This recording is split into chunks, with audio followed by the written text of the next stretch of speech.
Bharat unscripted में आप सबका स्वागत है।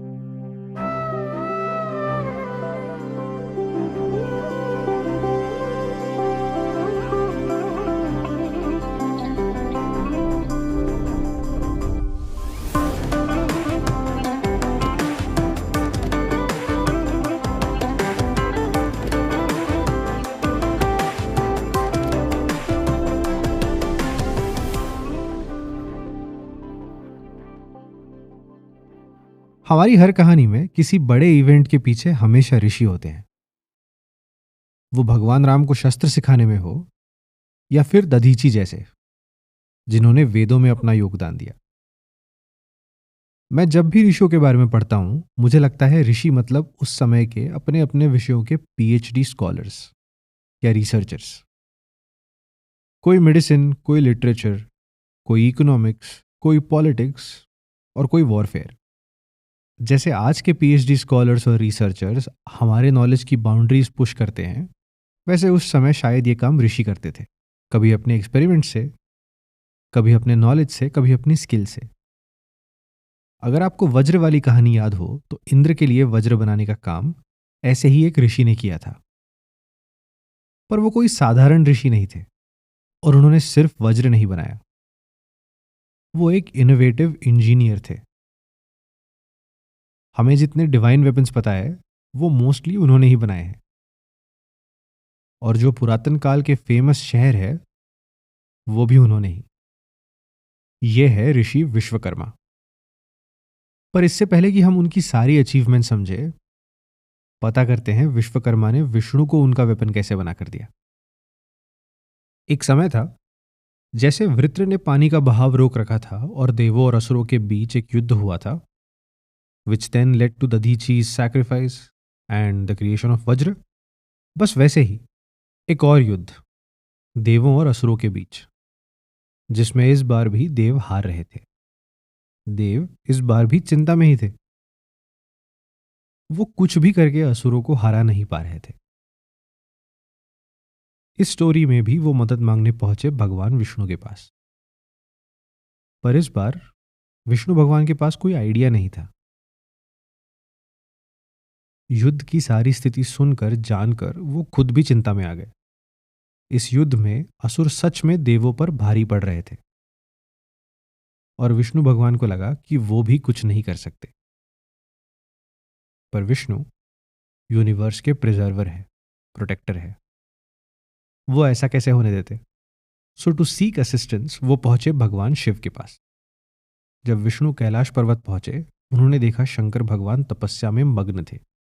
विष्णु भगवान ऑब्वियसली उन्हें डिस्टर्ब नहीं करना चाहते थे, तो वो खुद कैलाश के पास बैठ गए शिव की साधना में और शिव के 1000 नामों के साथ रोज 1000 कमल के फूल अर्पित करते रहे। कुछ दिन बीते। भगवान शिव खुश होकर तपस्या से बाहर आए और विष्णु से युद्ध की सिचुएशन समझी। समझकर अपने सबसे चहेते ऋषि को बुलाया, एक ऐसा वेपन बनाने जो असुरों को हरा सके। वो थे विश्वकर्मा। विश्वकर्मा ने सोचा, विष्णु भगवान यूनिवर्स के प्रोटेक्टर है, उनके हाथ में कोई ऐसा वेपन होना चाहिए जो न सिर्फ असुरों को इस युद्ध में हराए, पर युगों युगों तक इस यूनिवर्स का रक्षक हो। उनके हाथ में एक ऐसा वेपन हो जिसमें सारे संसार की शक्ति हो। उन्होंने काफी सोचा, ये शक्ति लाई कहां से जाए।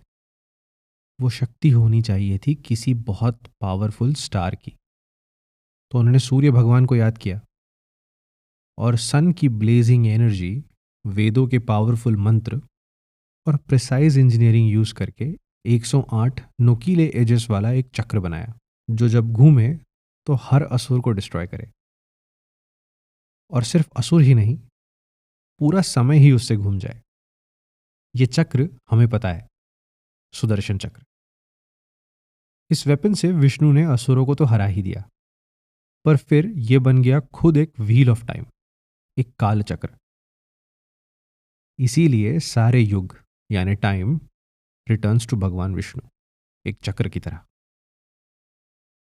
यह इतना मार्वलसली इंजीनियर्ड था कि कहा जाता है अपने थॉट्स की स्पीड से घूमता था। और अपना टारगेट कभी मिस नहीं करता था। जैसे वज्र बना था इंद्र का इटर्नल वेपन, वैसे सुदर्शन चक्र बन गया विष्णु के लिए। विष्णु के 8वें अवतार कृष्ण ने भी यही सुदर्शन चक्र यूज करके शिशुपाल का वध किया। और कृष्ण ने बाकी युद्धों में भी काफी बार सुदर्शन चक्र का इस्तेमाल किया।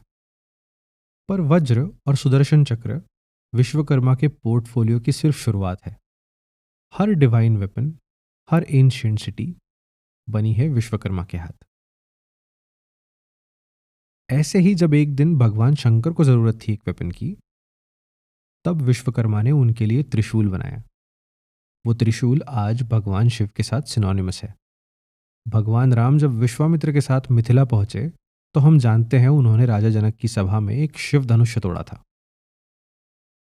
फिर वहां परशुराम आ पहुंचे। ये धनुष भी ऋषि विश्वकर्मा ने बनाया था। कहा जाता है ये धनुष इतना ह्यूज और इतना भारी था कि राजा जनक को हजारों सैनिकों की मदद से उसे लाना पड़ा सभा में। भगवान शंकर ने यही धनुष अपने एक महायुद्ध में असुरों के खिलाफ यूज किया था। और सबसे इंट्रीगिंग विश्वकर्मा की क्रिएशन है पुष्पक विमान, जो कुबेर से रावण के पास गया। और unfortunately it played a part in Sita माज एब्डक्शन। कुबेर की सुंदर सी नगरी लंका भी इन्हीं विश्वकर्मा ने बनाई थी, जो बाद में राक्षसों ने तबाह कर दी और कुबेर ने उसे फिर उजागर किया।